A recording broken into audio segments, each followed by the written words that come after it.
পবিত্র ঈদুল আজহাকে সামনে রেখে এবার দেশের কুরবানির পশুর হাট আগের বছরের তুলনায় অনেক বেশি নিরাপদ বলে মন্তব্য করেছেন বাংলাদেশের মৎস্য ও প্রাণী সম্পদ মন্ত্রী মোহাম্মদ আমিনুর রশিদ।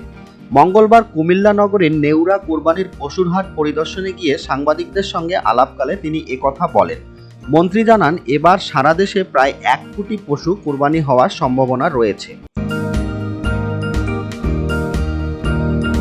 তিনি বলেন, প্রান্তিক খামারি থেকে শুরু করে সাধারণ ক্রেতা পর্যন্ত সবাই যেন নিরাপদে পশু ক্রয় বিক্রয় করতে পারেন, সেজন্য সরকার কার্যকর নানা পদক্ষেপ গ্রহণ করেছে। এখন পর্যন্ত কোথাও অনিরাপত্তা, চাঁদাবাজি বা বড় ধরনের অনিয়মের অভিযোগ পাওয়া যায়নি বলেও দাবি করেন তিনি। পাশাপাশি এবারের হাটে অবৈধভাবে আনা পশুও চোখে পড়েনি বলে জানান মন্ত্রী।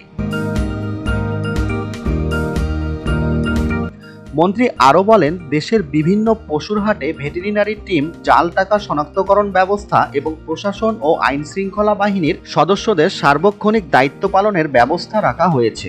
কোনো ধরনের সমস্যা দেখা দিলে দ্রুত সংশ্লিষ্ট বুথে যোগাযোগ করার জন্য তিনি ক্রেতা ও বিক্রেতাদের আহ্বান জানান। তিনি বলেন, কোরবানিকে কেন্দ্র করে দেশের অর্থনীতিতে বড় ধরনের ইতিবাচক প্রভাব পড়ে এবং লাখো কৃষক ও খামারি এই সময় পশু বিক্রি করে আর্থিকভাবে লাভবান হন।